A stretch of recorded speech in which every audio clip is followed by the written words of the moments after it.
Bueno, les decía que estamos estudiando el Evangelio de San Lucas y vamos a leer el texto que nos corresponde. Vamos a leerlo del 8 al 20, aunque el texto que nos corresponde va a ser el que leyó Carlos al comienzo, del 13 al 20. Dice así: había pastores en la misma región que velaban y guardaban las vigilias de la noche sobre su rebaño. Y se les presentó un ángel del Señor, y la gloria del Señor los rodeó de resplandor, y tuvieron gran temor. Pero el ángel les dijo: no temáis, porque yo os doy nuevas de gran gozo, que será para todo el pueblo, que os ha nacido hoy en la ciudad de David un Salvador, que es Cristo el Señor. Esto os servirá de señal: hallaréis al niño envuelto en pañales, acostado en un pesebre. Repentinamente apareció con el ángel una multitud de las huestes celestiales que alababan a Dios y decían: gloria a Dios en las alturas, y en la tierra paz, buena voluntad para con los hombres. Sucedió que cuando los ángeles se fueron de ellos al cielo, los pastores se dijeron unos a otros: pasemos pues hasta Belén y veamos esto que ha sucedido y que el Señor nos ha manifestado. Vinieron pues apresuradamente y hallaron a María y a José y al niño acostado en el pesebre. Al verlo, dieron a conocer lo que se les había dicho acerca del niño. Todos los que oyeron se maravillaron de lo que los pastores les decían, pero María guardaba todas estas cosas, meditándolas en su corazón. Los pastores se volvieron glorificando y alabando a Dios por todas las cosas que habían oído y visto como se les había dicho. Hermanos, ya vimos antes cómo después que el ángel ha revelado a los pastores que en un día concreto de la historia, cuando gobernaban en la historia en Siria Cirenio y en Roma era emperador Augusto, Dios envía a su hijo para nacer, como sabemos por el Evangelio, en un pesebre, en un establo. Ese niño, según la revelación que hace el ángel, se constituye en el Salvador, en el Mesías y en el Señor, tanto para Dios como para los hombres. Dios lo declara así, el Evangelio lo declara de esa manera. Os ha nacido hoy en la ciudad de David, ¿quién? Un niño que se nos dio, y ese niño, dice el Evangelio claramente, es Salvador, es Cristo y es Señor. Ya vimos lo que implicaban esos tres títulos. Salvador, porque viene a solucionar el problema más grande de los hombres, que es el pecado, y precisamente ese niño viene a dar cumplimiento a la obra de Dios, muriendo por los pecados de los hombres, para que los hombres en él puedan alcanzar la vida eterna. El primer problema que viene a resolver es el problema del pecado, y por eso es Salvador. Pero es Mesías, es decir, ese niño viene ungido de Dios para decirnos dos cosas: que él ha sido escogido de Dios, pero que él viene con toda la capacidad y con todo el poder para cumplir la obra de Dios. Y acuérdese que cuando muere en la cruz, él va a decirlo concretamente: consumado es, todo está hecho. Y en tercer lugar, viene como el Señor. Viene a revelarse como el que es soberano de todo, como que es el dueño de todo, como el que gobierna todo, como el que está sobre todo. Así que tres aspectos importantes nos deja ver Dios a través de su palabra, de lo que será ese niño y de la tarea concreta que viene a hacer en este mundo. Pero ahora el ángel no está solo. Fíjense que el texto dice, y repentinamente apareció con el ángel una multitud de las huestes celestiales que alababan a Dios y decían, gloria a Dios en las alturas y en la tierra paz, buena voluntad para con los hombres. Fíjense lo que está diciéndonos esta alabanza, dos cosas bien importantes. Los ángeles cantan la gloria de Dios, la reconocen y la exaltan. Pero también nos están diciendo los ángeles que hay una bendición que los hombres también van a recibir, y es la paz que va a llegar a muchos. Veamos lo primero, cómo ellos exaltan la gloria de Dios. ¿Qué están viendo los ángeles en aquel pesebre? Pónganse a pensar, ellos han conocido a Cristo en su gloria, al Hijo Eterno de Dios lo han conocido, y ahora están viéndolo en un pesebre hecho hombre. La segunda persona de la Trinidad ahora es un bebé nacido de mujer.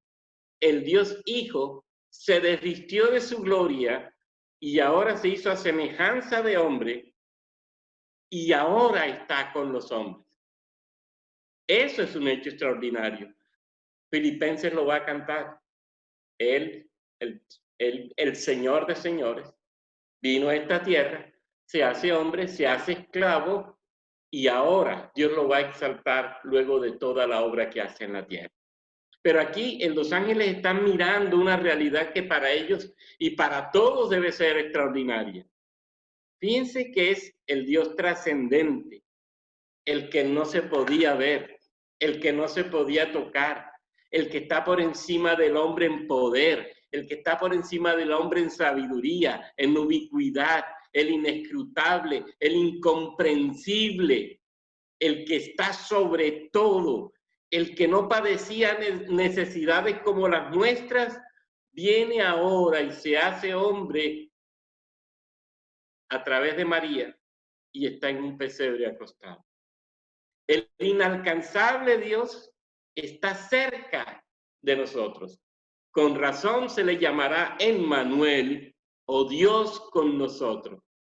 Dios ahora se hace más inmanente que nunca. Se ha metido entre nosotros. Se ha metido entre los hombres. Está aquí con los hombres. Con razón Juan va a decir, y vimos su gloria.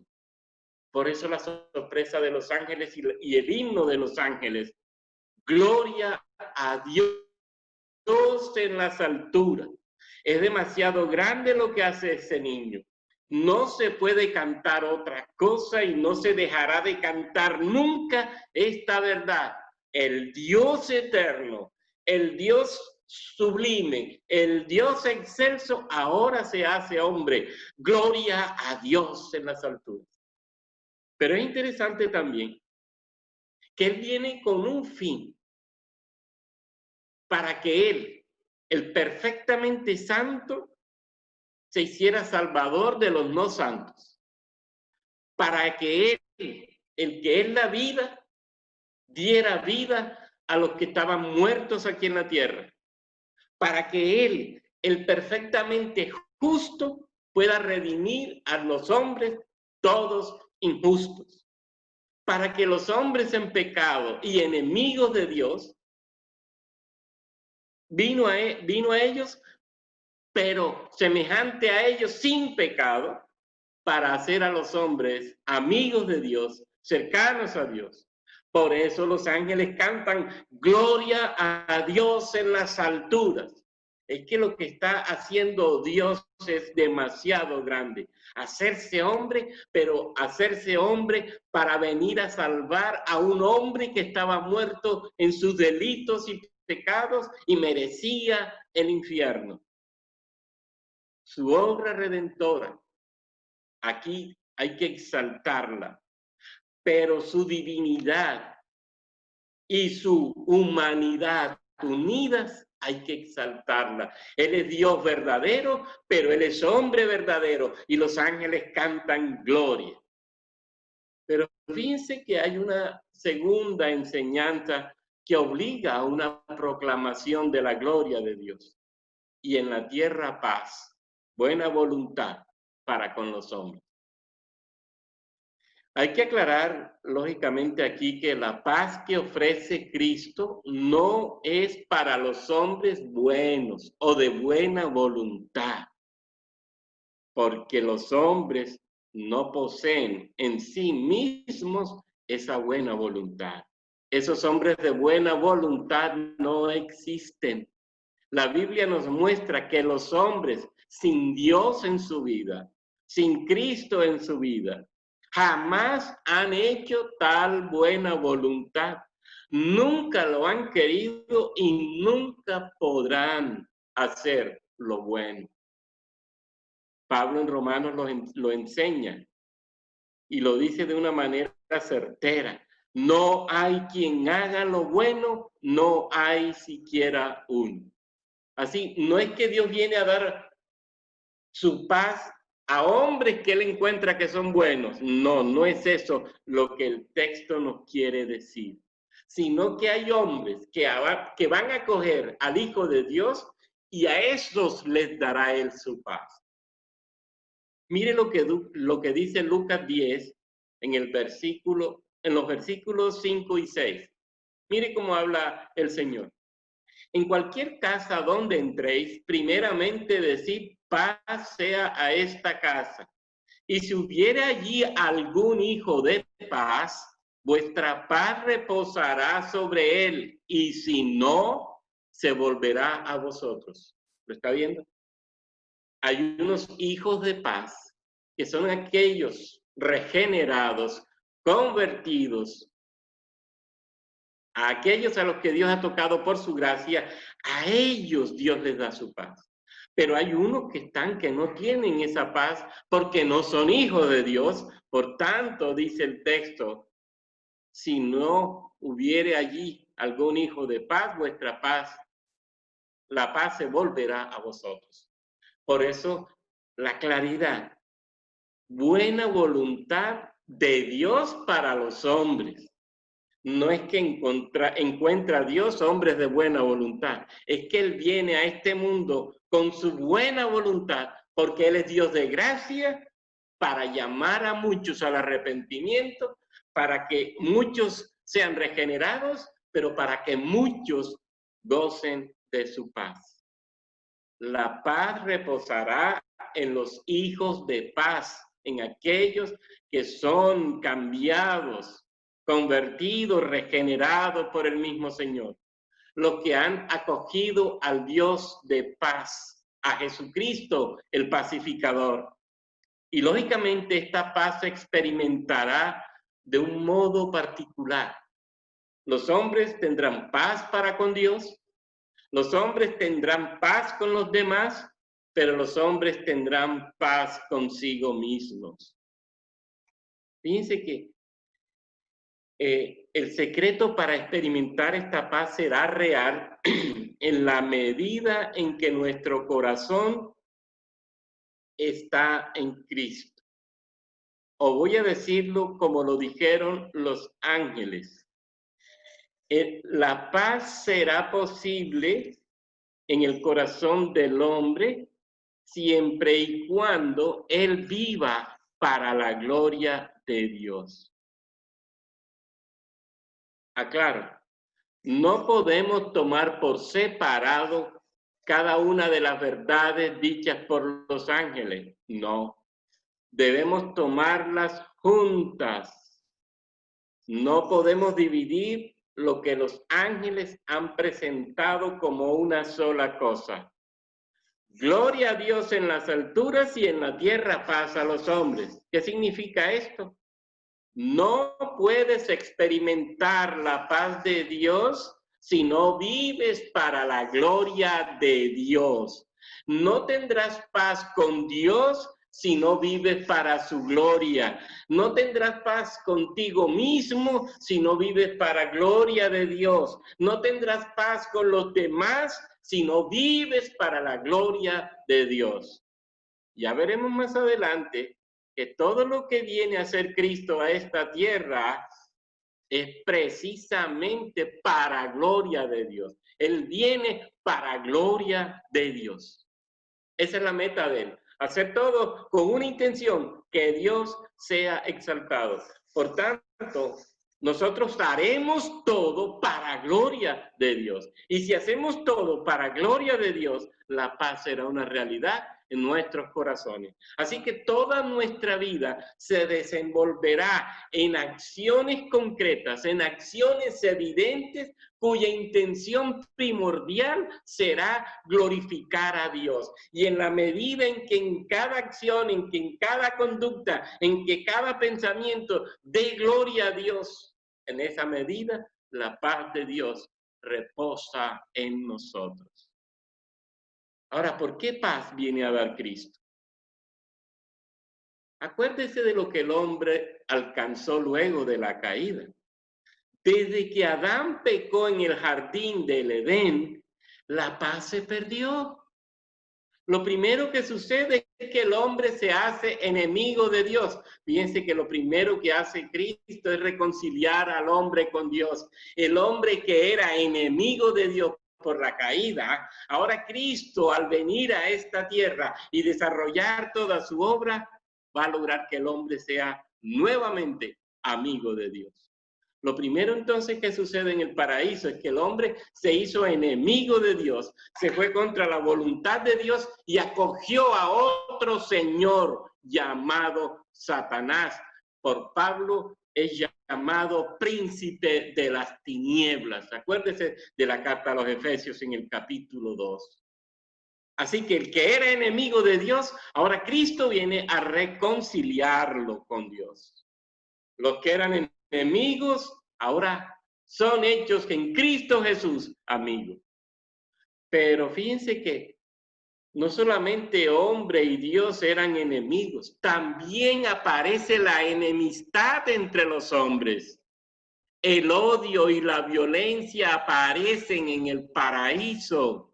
Se da el primer asesinato. Caín mata a Abel y a partir de allí la muerte, los asesinatos, el egoísmo, la envidia y todos los pecados en el sistema de relaciones humanas aparecen por culpa de aquel primer pecado, por culpa de heredar esa naturaleza adámica.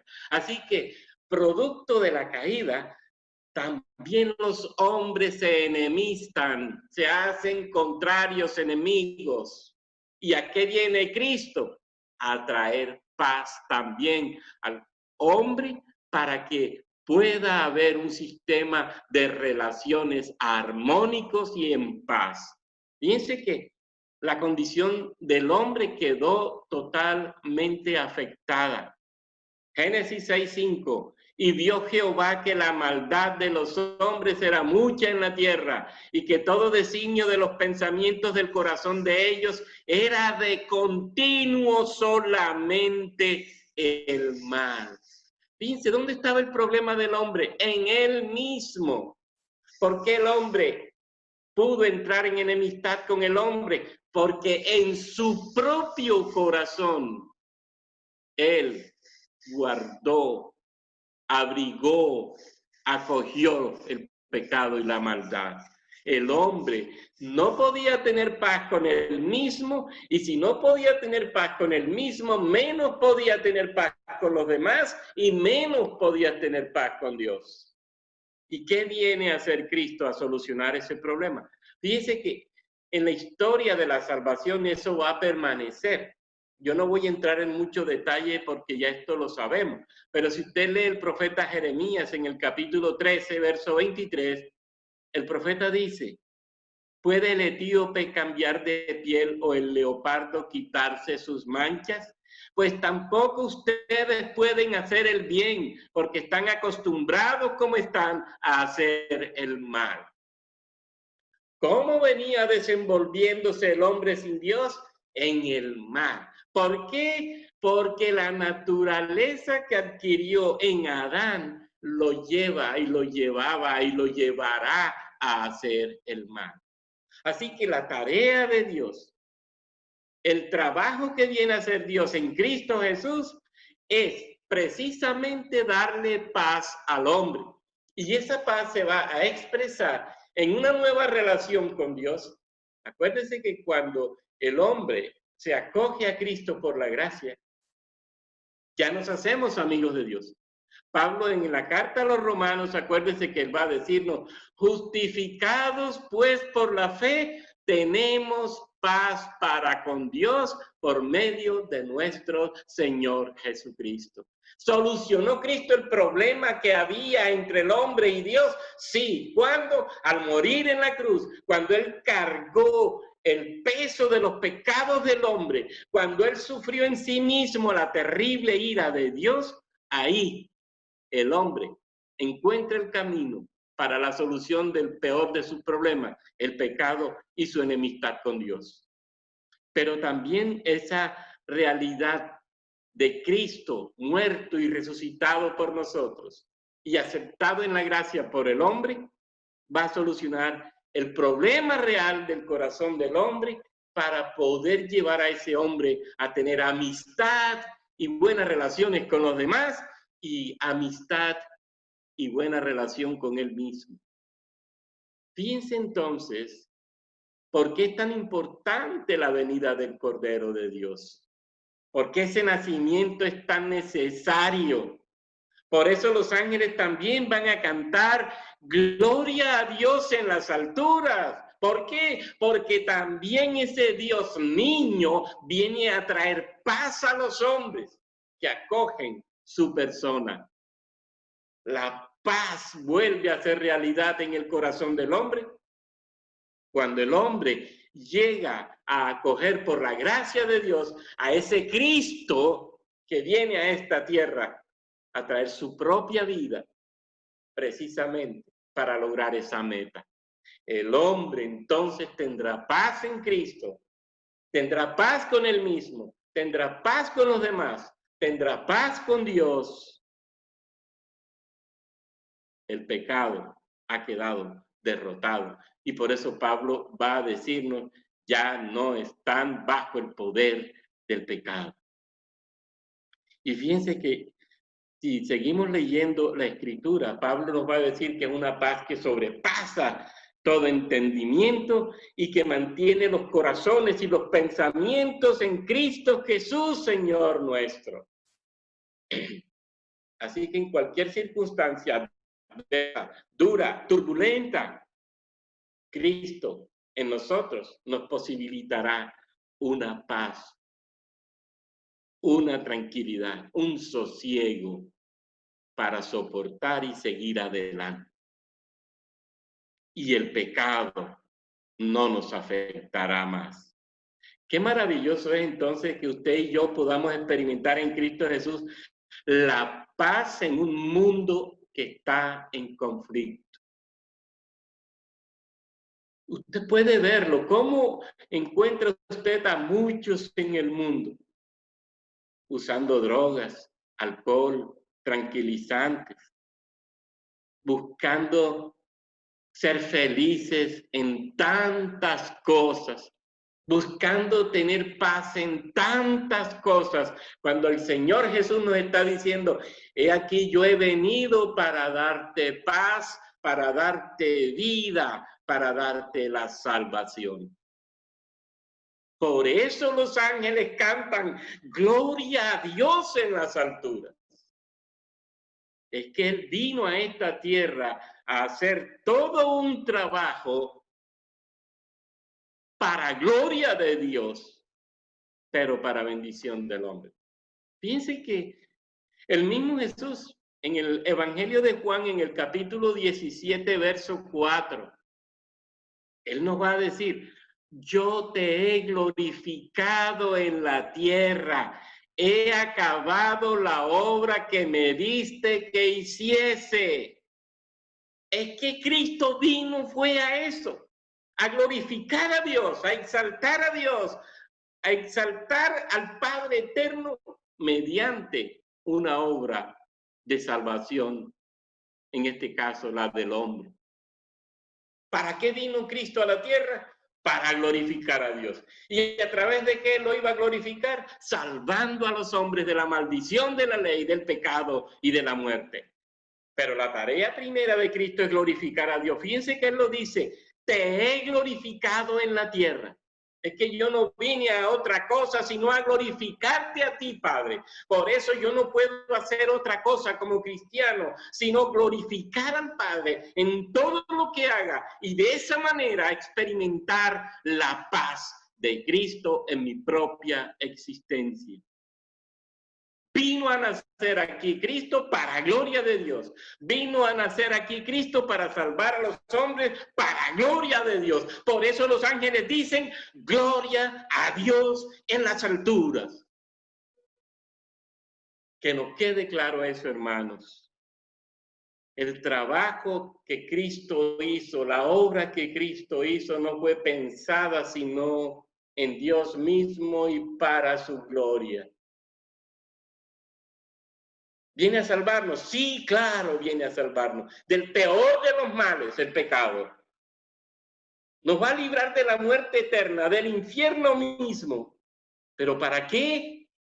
¿Cuál era la intención de hacer eso? Glorificar el nombre de Dios. Es que Cristo conocía el atributo de la autocentricidad de Dios. Es que Dios lo hace todo, es para Él mismo, para su gloria. En la Biblia el más importante no es el hombre, sino Dios mismo. Por eso todo es para su gloria. Y por eso todo lo que hace el hombre debe ser para su gloria, porque eso es lo que Dios quiere. Dios no quiere otra cosa sino su gloria. Y Él dice que su gloria no se la da a nadie más. Así que, hermano, tengamos conciencia de eso. Viene a nacer en un pesebre para salvarnos, pero mayormente para gloria de Dios. Así que, si Él tiene como principio y fin único la gloria de Dios, que nos quede claro a nosotros que debemos vivir, como dice el apóstol Pablo, para su gloria. Todo lo que hagamos de palabra o de obras, hagámoslo para gloria de Dios. Toda nuestra vida. Estudiar para gloria de Dios. Trabajar para gloria de Dios. Leer un libro para gloria de Dios. Barrer para gloria de Dios. Cocinar para gloria de Dios. Ir de compras para gloria de Dios. Pintar las uñas para las mujeres para gloria de Dios. Bañarme para gloria de Dios. Comer para gloria de Dios. Vestirme para gloria de Dios. Jugar fútbol para gloria de Dios. Todo será hecho para su gloria. Que no se nos olvide nunca eso.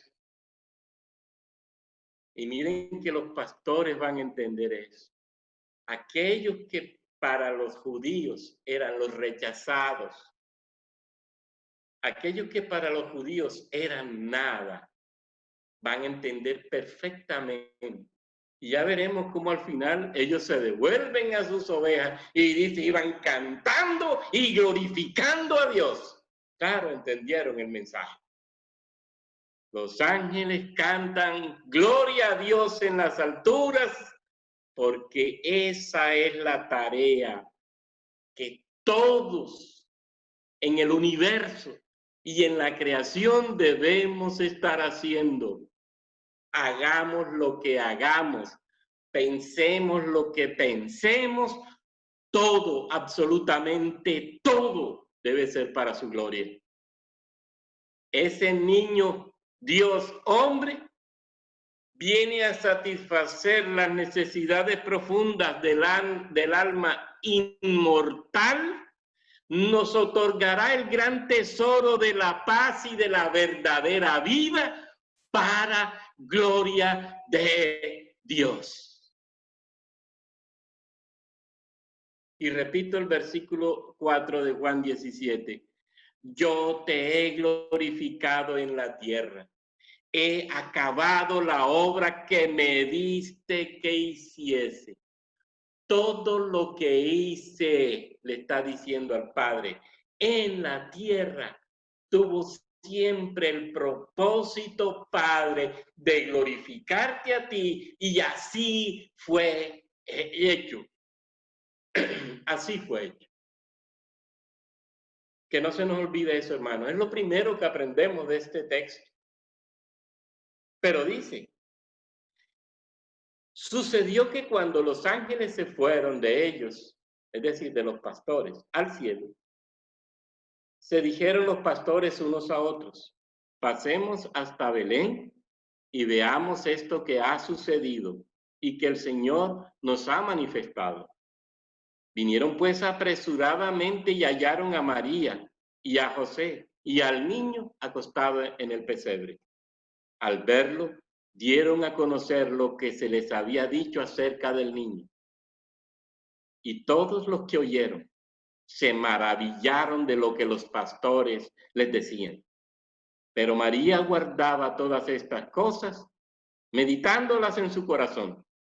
Y volvieron los pastores glorificando y alabando a Dios por todas las cosas que habían oído y visto, como se les había dicho.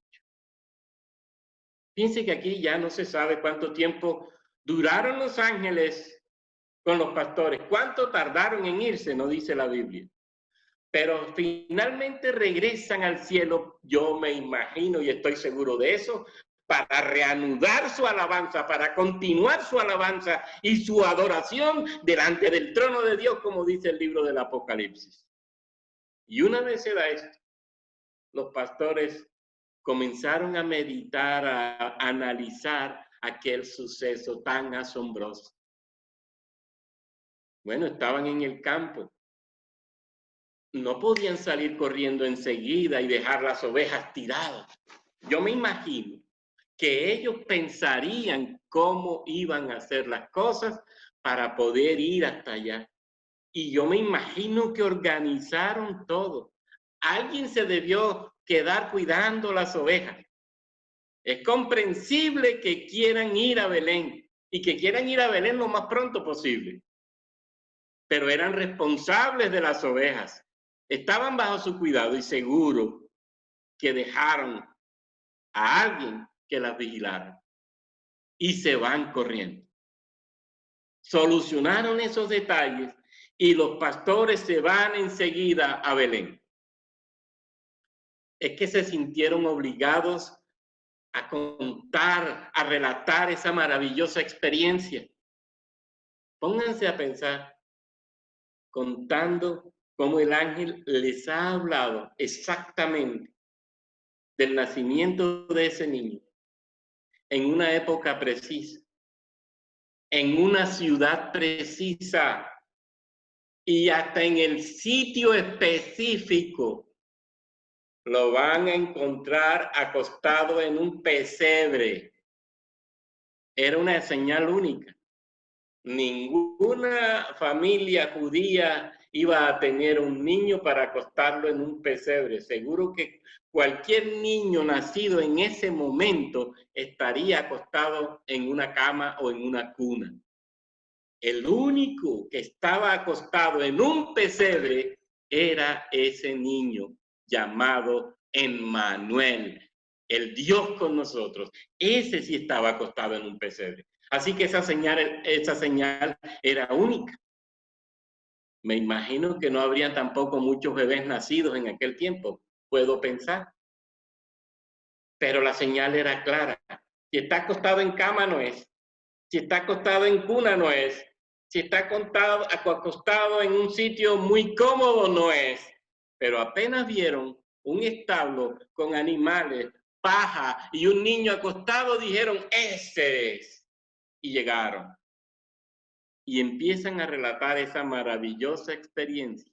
Todo lo que los ángeles, todo lo que primero el ángel les dijo y todo lo que sucede después con los ángeles. Y fíjense que aquí sucede un hecho también hermoso. Todos dijeron, dice aquí el texto, hallaron a María y a José y al niño acostado en el pesebre. Y al verlo dieron a conocer lo que se les había dicho acerca del niño. Todo lo contaron. Os ha nacido hoy en la ciudad de David. Acostado en un pesebre está. Y ese que está allí es Señor, Salvador y Mesías. Y a ese los ángeles exaltan por su obra y por lo que Él es y glorifican a Dios. Y dice, y todos los que oyeron lo que los pastores contaron se maravillaron. Yo me imagino el convencimiento con que los pastores estarían narrando aquella experiencia. Estaban seguros de lo que habían vivido. Estaban dispuestos a arriesgar cualquier incredulidad que pudiera aparecerse en otros y discutir con ese otro, porque sabían que lo que habían visto era sobrenatural, era divino. Inclusive yo me imagino que estuvieron dispuestos aún a la burla, pero es que estaban convencidos de qué había sucedido en ese momento. Es que cuando se está seguro de Cristo Jesús, no hay temor, no hay miedo para anunciarlo. Y salimos a anunciarlo con vehemencia, con fuerza, pero a la vez con alegría y con esperanza, con seguridad. Seguro que sí. Y podemos recordar, ¿se acuerdan de aquellos 4 ciegos en Segunda de Reyes? ¿Se acuerdan que el pueblo de Dios estaba presionado? Y lógicamente temían por una derrota grande. Pero Dios interviene, Dios interviene. Esa historia está en el segundo libro de los Reyes, en el capítulo 7. Los sirios venían contra Israel. Los sirios iban, eran un gran ejército, pero Dios los hace huir. Y 4 leprosos van al campamento de los sirios y lo encuentran solo. Y dice que empezaron a coger cosas del campamento y guardaron bienes y escondieron muchas cosas de gran valor del campamento de los sirios. Y uno dice, no estamos haciendo bien. Este es un día de buenas nuevas. Si callamos y esperamos hasta que amanezca, nos alcanzará nuestra maldad. Vamos a decirlo a la casa del rey. Y así sucede. Es que era una gran noticia. Fíjense que utiliza el término buena nueva. ¿Qué es el evangelio? La noticia más grande que yo puedo dar que transforma la vida de los seres humanos. Eso es buena nueva. Claro, en este caso era buena nueva porque era la noticia que iba a cambiar toda la vida de los judíos, porque ya los sirios no eran su preocupación, no eran su terror, no eran sus poderosos enemigos, porque estaban derrotados. Fíjense que eso es el evangelio. Cambia totalmente la vida de aquel que lo recibe. La buena nueva, Cristo viene a este mundo y los pastores ahora comentan toda esa buena nueva a todos los que están en el pesebre. Y todos se maravillan y todos están sorprendidos. Fíjense, si nosotros nos ponemos a pensar en los hechos, vemos la gloria de Dios ahí. Un edicto del emperador, mensajes de los ángeles, instrucciones divinas, un bebé acostado en un pesebre. Hay tantas cosas que se dieron para Dios decirnos aquí está la buena nueva. Yo he enviado a mi Hijo único para dar la vida por ustedes, para que tengan paz, para que se reconcilien conmigo, pero todo lo va a hacer mi Hijo para mi gloria. Los pastores estaban sorprendidos. Una gran noticia. Y así fue. Por eso, gloria al Verbo encarnado, en humanidad velado, gloria al Santo de Israel, cuyo nombre es Emmanuel. ¿Se acuerdan de ese himno? Oíd un son en alta esfera. Va a mostrarnos eso. Así que es lindo maravillarse porque sin duda alguna esa obra es extraordinaria. Y extraordinaria para nosotros los hombres. Y fíjense qué hacía María con todo lo que estaban narrando los pastores. Dice, María atesoraba, guardaba todas estas cosas, meditándolas en su corazón. Yo me imagino que María estaba entendiendo todo aquello que acontecía, reflexionando, engranando las cosas, entendiendo las cosas y sacando conclusiones en su corazón.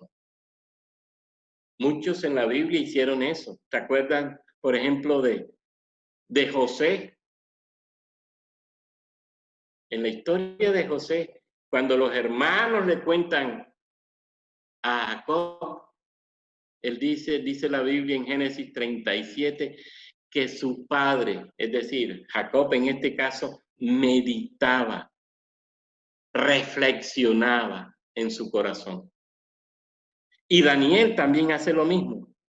Cuando ve aquella visión del Hijo del Hombre, dice, yo Daniel quedé turbado en mis pensamientos, se me demudó el color del rostro y guardé estas cosas en mi corazón. También Daniel empezó a reflexionar y a sacar conclusiones.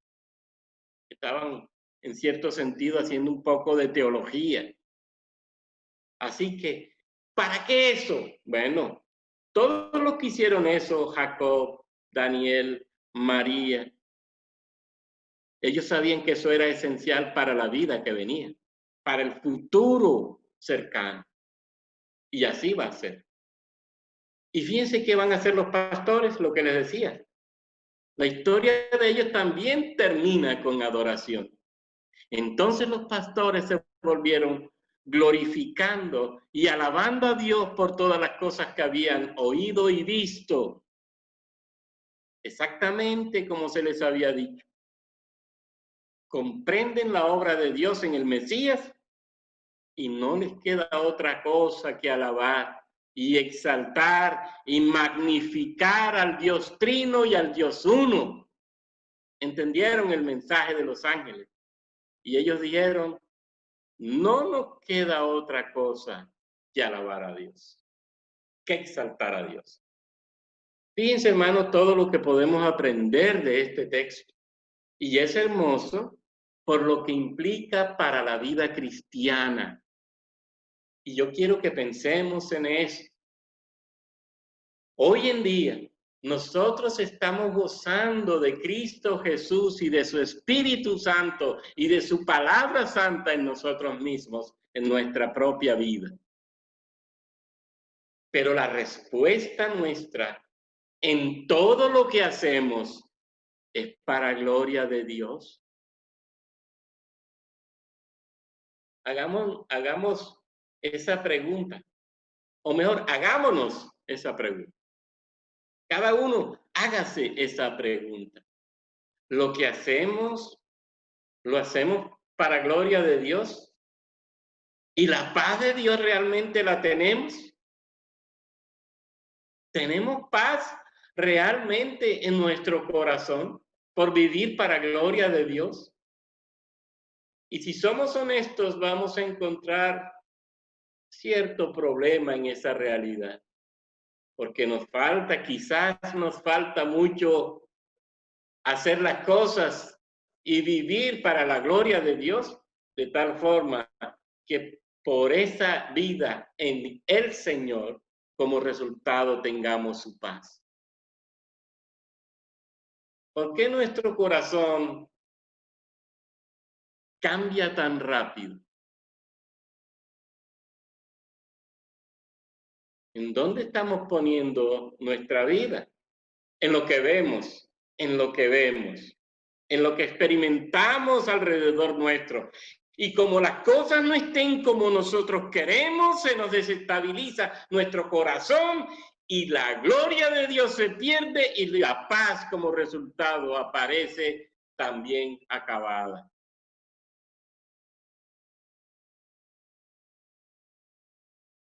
¿Qué nos está diciendo el mensaje angelical? La gloria de Dios para la paz de Dios. Cristo glorificó al Padre y nos dio su paz. Por eso la pregunta que tenemos que hacernos es esa. Es claro que si vivimos en el Espíritu, nada externo debiera desestabilizarnos, porque el fruto del Espíritu es amor, gozo, paz, paciencia, benignidad, bondad, fe, mansedumbre y templanza. Hay paz. Si ese es el fruto del Espíritu, hay paz. Lo que Cristo vino a hacer fue eso. Nos puso en relación nueva con Dios, en relación nueva con los hombres, en relación nueva con nosotros mismos, tenemos paz, tenemos la vida eterna. ¿Es real? Esto nos sirve, hermanos, para pensar en el Mesías y en cómo estamos viviendo la vida cristiana. Más adelante el apóstol Pablo, ya lo mencioné, nos va a decir lo mismo. Todo lo que hagan, Pablo la tenía muy clara también, porque Pablo sabía que si vivíamos para gloria de Dios y hacíamos todo para gloria de Dios, había paz. No, pero es que yo quiero hacer las cosas para bien mío. Es que yo me siento bien cuando las cosas caminan a mi manera y cuando no, se me pierde la paz. Eso se llama ¿qué? Vivir para gloria de Dios, no, vivir para gloria mía. Vivir para mi gloria. No, yo no vivo para mi gloria. Ni debemos vivir para nuestra gloria. Debemos vivir para la gloria del único, eterno, santo y sublime Dios. Y que sea el Espíritu Santo ayudándonos a entender estas verdades para poder caminar en su voluntad y en esa medida, por la gracia de Dios, también la paz aparezca en nosotros, aunque las circunstancias sean difíciles. Porque si hay algo que encontramos en la Biblia es que podrán venir las pruebas, pero siempre la Biblia nos está diciendo que nosotros podemos soportarlas. Y si podemos soportarlas es porque Dios está con nosotros y nos da su paz. Pensemos esto, hermanos y hermanas, y retomemos nuestra vida con la única intención de glorificar al Dios de los cielos. Padre nuestro, Dios todopoderoso y eterno, te damos las gracias en el nombre de tu amado Hijo Jesucristo, ese Hijo único tuyo, que vino a esta tierra como el Emmanuel, para precisamente destruir el poder del pecado, para precisamente acabar con este mal que nos condenaba al infierno, pero para darnos la vida, el gozo, la esperanza, la paz, la alegría en el Espíritu Santo. Dios mío, perdónanos. En el nombre de Jesucristo, perdónanos por no saber vivir la vida y por vivir la vida buscando nuestra gloria y no la tuya.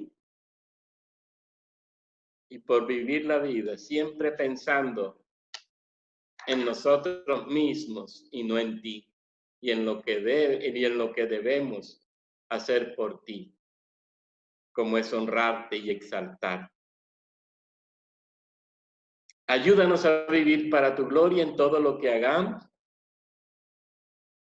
y posibilita en nosotros tu paz que sobrepasa todo entendimiento.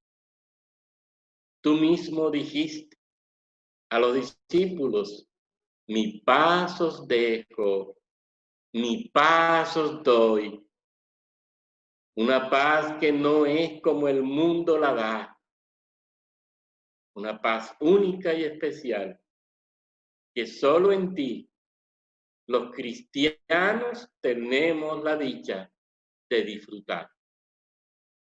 Gracias por venir, Cristo, a este mundo para glorificar al Padre, pero para salvarnos a nosotros y darnos paz con Dios, y darnos paz con los demás, y darnos paz con nosotros mismos. Dios Trino y Dios Uno, a ti todo honor, toda gloria, toda alabanza, toda exaltación por siempre. Amén y amén. Hermanos, Dios les bendiga.